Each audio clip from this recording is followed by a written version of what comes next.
ज्या पद्धतीने आदिवासी आमदार इतके आक्रमक झाले जे सत्ताधारी आमदार आहेत आणि विधानसभेचे उपाध्यक्षांना सुद्धा जाळ्यानं आतापर्यंत आपण सर्वसामान्य लोक पाहत होतो, आमदार उड्या मारायला लागले. दोन गोष्टी आहेत की महाराष्ट्रामध्ये हे जे राज्यातलं सरकार जे आहे हे दिवाळखोर सरकार आहे. आज जवळपास यांना योजना ज्या कंटिन्यू करायला कर्मचाऱ्यांचे पगार देण्यासाठी जवळपास 30,000 कोटी रुपयाचं ओव्हरड्राफ्ट या सरकारने घेतलेला आहे. याचाच अर्थ महाराष्ट्राचा दिवाळा काढण्यामध्ये एकनाथ शिंदेचं आणि भाजप-प्रणित सरकारला यश आलेलं आहे हे त्याच्यातून सिद्ध होतं आहे. ज्याप्रमाणे सत्ता पक्षाचेच आमदार आज मंत्रालयाच्या इमारतीमध्ये कुदून जाळ्यावर कुदताना आपण पाहिलं तर जे सत्ता पक्षाचेच आमदार या सरकारच्या विरोधात बंड पुकारत असतील तर या सरकारची आज लायकी काय आहे हे त्याच्यातून स्पष्ट होते आहे.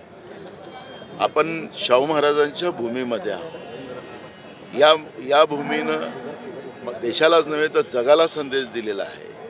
महिलांचा सन्मान, सगळ्या जाती धर्माला सोबत घेऊन चालण्याचा संदेश याच भूमीने दिलेला आहे. त्याला समतेचा संदेश जे डॉक्टर बाबासाहेब आंबेडकरांनी संविधानात तीच भूमिका मांडली.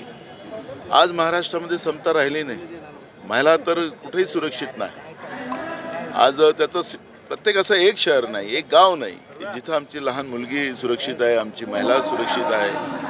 आम्ही आत्ताच सरकारला विचारलं की 1 वर्षात 64,000 महिला लापत्ता या महाराष्ट्रातून झालेल्या आहेत आणि विधानसभेत आम्ही यांना विचारलं पण सरकार त्याला अजूनही उत्तर देऊ शकत नाही. आज ही परिस्थिती निर्माण ती झालेली आहे आणि म्हणून आमदार त्यांच्या विरोधात बंड करताना आपण पाहतोय आणि संपूर्ण महाराष्ट्राची प्रतिमा, शाहू फुले आंबेडकरांच्या महाराष्ट्राची प्रतिमा, छत्रपती शिवाजी महाराजांच्या या राज्याची प्रतिमा मलिन करण्यात या सरकारने कुठली कसर सोडली नाही आणि ते सगळे चित्र आपण पाहतो.